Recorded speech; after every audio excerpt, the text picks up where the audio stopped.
Assalomu alaykum hurmatli talabalar. Bugungi mavzuimiz tuproq monolitini olish. Ya'ni tuproq monolit turlari, tuproq monoliti haqida bugun to'xtalib o'tamiz va mavzuimiz ikkiga bo'lingan bo'lib, nazariy qismdan keyin amaliy qismga o'tamiz. Endi tuproq monoliti haqida to'xtalishdan oldin tuproq monolit turlari haqida qisqacha ma'lumot berib o'tishimiz zarur. Endi tuproq monolit turlari asosan bir necha turga bo'lingan bo'lib, bu ilmiy monolitlar, ya'ni laboratoriya tahlillari uchun olinadi va har bir qatlamni fizik, kimyoviy va biologik ko'rsatkichlarni chuqur o'rganish uchun zarurdir. Shu bilan bir qatorda yana ko'rgazmali monolitlar bor. Bu o'quv muassasalarida yoki muzeylar uchun olinib, asosan uning maqsadi estetik ko'rinishdagi monolit tayyorlash bo'lib, u qatlamlarni aniq ajralganligini talab etadi.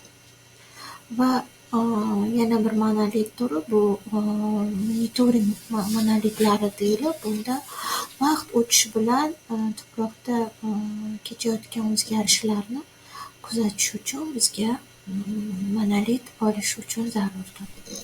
Endi monolit olish uchun asosiy ehtiyojlar va kerakli asbob-uskunalar bu asosan o'tkir, toza va bo'lishi kerak va monolit olishda har bir gorizontni ishlashda, ya'ni tuproq gorizontlari bilan ishlashda ehtiyotkorlik bilan olinadi.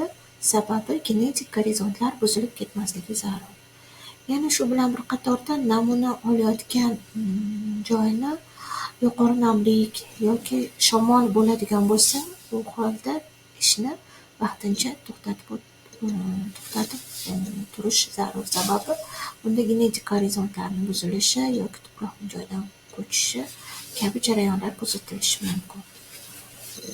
Endi tuproq gorizontlarini olishda, monolit tayyorlashda shuni bilishimiz zarurki, yana qaytarib o'taman, tuproq bir nechta gorizontdan iborat bo'lib, bu A gorizont, bu tuproqning ustki gumuzga boy, qatlam chiriniga boy qatlami bo'lib, keyingi gorizont B o'tuvchi gorizont, bu asosan yuvilgan mahsulotlar to'planadi va unda ko'pincha uning rangi ham ustki gorizontga qaraganda o'zgacha bo'ladi. Shu bilan bir qatorda C gorizont bu ona jinsga o'tuvchi gorizont va fizik jihatdan kam o'zgarish jarayoni kechadi. Va undan keyin D gorizont bu qattiq jinslar yoki yotqiziqlardan iborat bo'ladi. Endi monolitni olish tartibi haqida to'xtalib o'tgandan keyin ozgina monolitni saqlash va taqdim etish bo'yicha ozgina qo'llanma berib o'tmoqchiman. Monolit qurigandan so'ng ustki qismi maxsus lak yoki maxsus PV asosida mustahkamlash zarur, sababi u ancha vaqt saqlanishi uchun. Monolit ramkalarini tomoni, ya'ni oldi shaffof material bilan yopiladi. Masalan, ko'pincha oyna bilan yoki agar oyna bo'lmasa plyonka bilan yo biror bir maxsus shunga moslashgan material bilan yopilishi shart. Sabab monolitni ko'rinishini vizual bilishimiz uchun.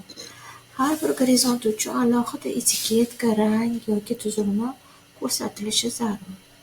Monolitlarni vitrina deymiz, u ko'rinish, vizual ko'rinish uchun zarur bo'lgan qismi yoki gorizontal holatda saqlanib qolishi zarur. Endi profilni qazishda biz agar monolitni, bu videoda ko'rsatilgan monolit juda ham kichiklashtirilgan mini versiyasi bo'lib, sababi talabalar uni olish jarayonini bilish uchun mo'ljallangan videodir. Endi odatda tanlangan joyda tuproq butun profil bo'yicha qazilib, chuqurligi odatda profilning mana shu monolit tayyorlashning 100-150 cm bo'lishi mumkin. Agarda u chuqurligi bitta monolit ichiga sig'masa, ikkita monolit ketma-ketlikda tayyorlanadi. Devorlari tik va toza, kesmaning devorlari tozalanib olinadi va tuproq gorizontlarini aniq ko'rsatib o'tish zarur. Endi profil devorida monolit olinadigan joy tanlanilib, uni odatda 10-15 sm kenglikda va 30-50 sm balandlikda qilib belgilash zarur. Barcha gorizontlarni qamrab olish zarur, sababi tabiiy sharoitda tuproqning profili qanday bo'lishi mana shu monolit orqali bilish mumkin. Endi belgilangan hajmdagi monolitni ehtiyotlik bilan kesib chiqib, kichik ketmon, pichoq yoki shpatel yordamida uni tuzilmasini buzmasdan olish zarur.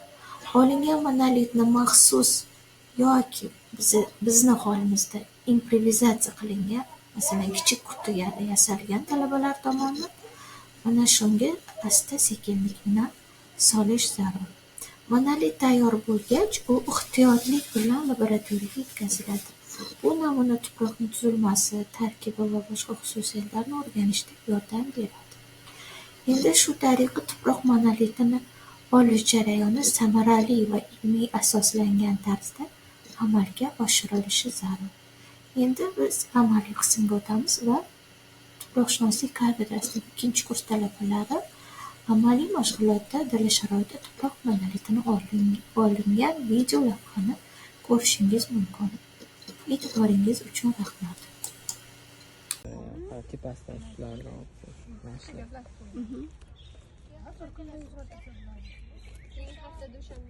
arra bo'lgan dahshat chiqardi, ustoz. Arra bo'lgan chotki chiqadi. Shu arrasini ham zakasib yurgan Xudo xohlasa shu loyiha hisobidan Ha, olinadi. yo'q, arrasi bormi?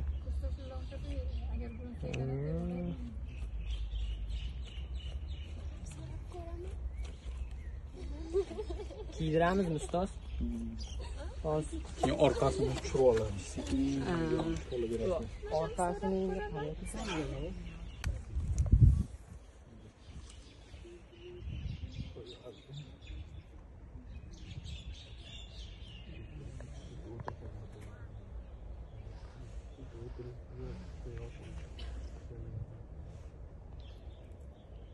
Zich bo'lgani yaxshi, yoyilib ketmaydi.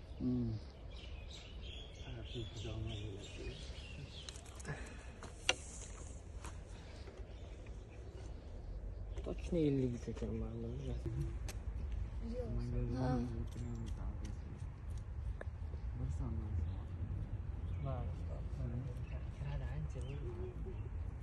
Mana bu tomoni tiqiladigan.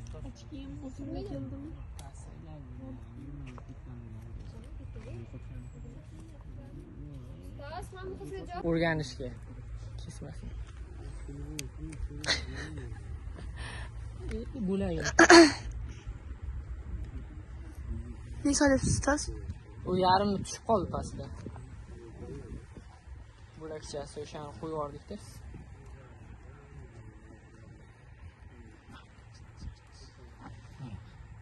Olasizlarmi? Ha, olyapmiz. Video oling. Video.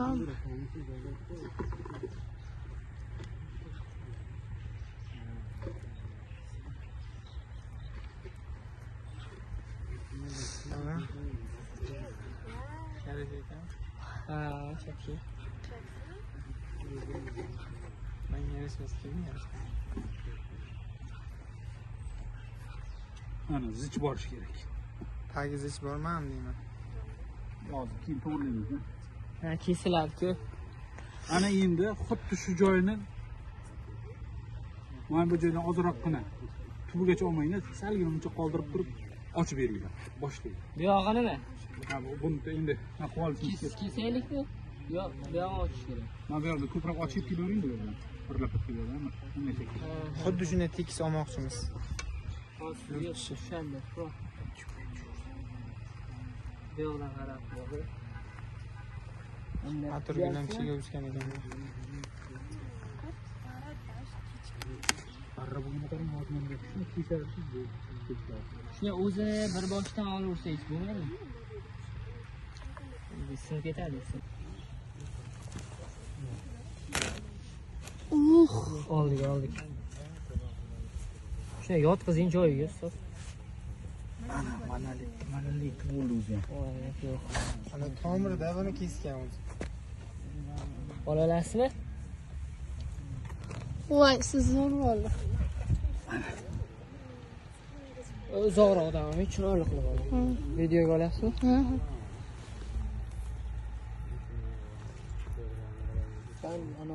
Hamma yetishi. Qiyinchilik bor. Chatga sur. Xuddi shu bo'yi tep-tekis qilamiz-da. Qaranglar. Sharofat Mana, qaranglar, kelinglar. kelinglar. Kelinglar, rasmni tushinglar. Mana bu YouTube qo'yinglar, chiroyli turaylik. Mana bilan Kelinglar, qator bundan kelinglar.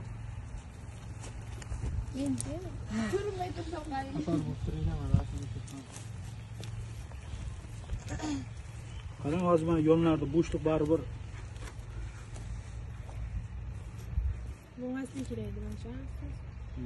O'sha bilan to'ldirib olsak nima qiladi ustoz?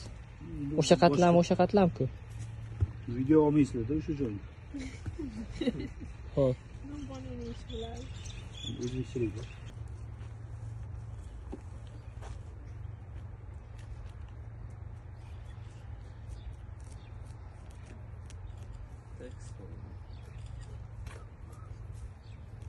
Ustiga oynani qatdan oladi ustoz. Uzun masjidda ko'rsatadi. Zuttamni. Ozonda. Xitoydan zakaz qilaman.